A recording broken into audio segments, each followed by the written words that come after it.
you did not go in the direction of becoming a professional minister. No. You spent a great deal of time you have a day job. I've done all kinds of things. I can't keep a job. No, actually. Well, I feel comforted by that. I was actually pretty good at them, but I've done everything. A year ago, February, I was still shipping out soldering tips and cleaning toilets in a little A year ago, February. Yeah. That's a exciting. little manufacturer's rep warehouse in Clackamas, Oregon. And I had 2 side jobs, one doing conferencing on the web. Yes. And the other one was to do some content writing. But in between, I was, a night clerk at a hotel. I did food processing. That means that I scooped up big, huge things of stuffing and stuck them in hoppers that were way over my head. Physically? Oh You're doing my gosh, this? it just about killed me. And this was within the last 2 years. And now your life has suddenly shifted to now you're traveling, speaking. Yeah. What is that psychologically like for you to go from I mean, I assume it's like a good feeling. Beyond that, what is it like to suddenly be on television? From like shipping out soldering tips to like, now I'm on TV and they want to know your opinion. It doesn't really matter to me because my 11 years dealing with the crap in my life brought me to the place where I found my identity in my relationship with Jesus, and I don't need this. You know, Right. The book has added nothing in terms of significance to me at all. Yeah. You know, it is to me a God thing, and I got to participate. My prayer in 2005 was, Papa, if I'm never going to ask you again to bless anything that I do, but if you got something that you're blessing and it would be okay for me to be around it, I'd be all over it. And I don't care if I'm cleaning toilets or shining shoes. And because of the personal loss that you went through, you got so focused on getting well on that level that you lost that external thing that so many of us get caught up in. Yeah, I don't believe in significance anymore. Yeah. Significance is who you are, not what you do. And I my whole life was about you're only as valuable as what you can produce. And people would think, well, look what you produced. Right. You know what? That's not it.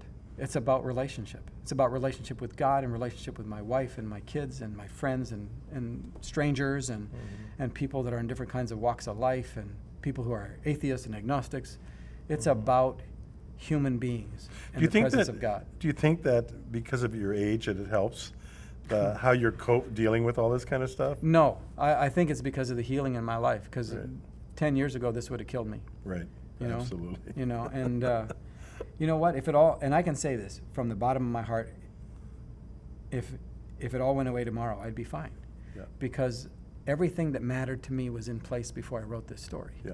It's a great feeling, isn't it? Oh, it's so much freedom because, if you live without expectations, everything's a gift. Okay, having said that, now I just want to celebrate a little bit of what has happened. Okay. We don't have to be attached to it. But talk It is a little. funny. It is funny. Tell us a story just about from, the first 15 copies you made. They were just for your children. For my kids. Nobody believes this, but you wrote this book for your kids. Yeah. You made 15 copies, gave it to your 3 friends. It fell into the hands of the wrong people, and they wanted to publish it. Well, but no, it didn't fall in the hands of the wrong people. It fell into the hands of some people who really saw it as a potential to communicate and be a bridge into relationship with God. And they saw it in terms of film, is what they did. Interesting. Yeah, so, it is easy to see that. I actually sent it to the only for real author I knew, somebody who writes books on purpose, Right. And and his response was to send it to his friends, a couple of them were movie producers. We got it ready for publication, which they thought was an interim step to a movie. And we sent it to 26 publishers, and they all turned it down. Half of them faith-based, half of them mainstream secular press. Right. And the faith-based people thought it was too edgy, and that they didn't have a niche for it. And the mainstream press thought it had too much Jesus in it. Yeah. So it got stuck between edgy and Jesus. And so 2 of the guys, I'm going, how hard is it to publish a book? So they created a publishing company. You sign some papers and you have a publishing company. Find a printer and you pay to get them printed. That's exactly what we did in LA.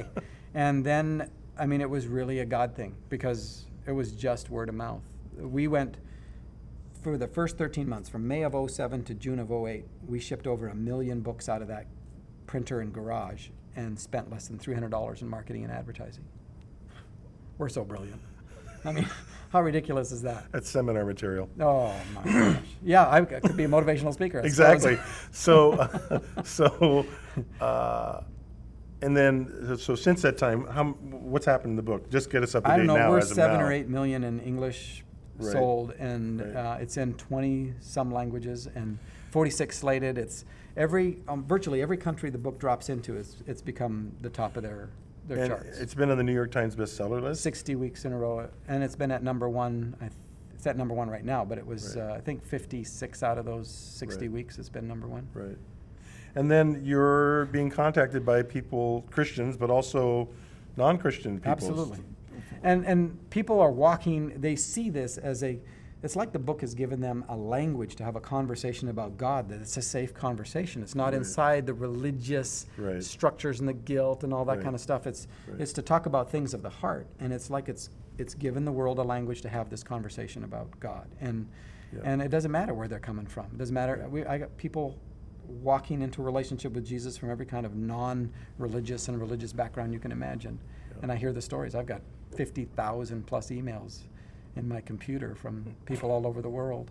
I just got overwhelmed when you said that number. 50,000 emails. Yeah.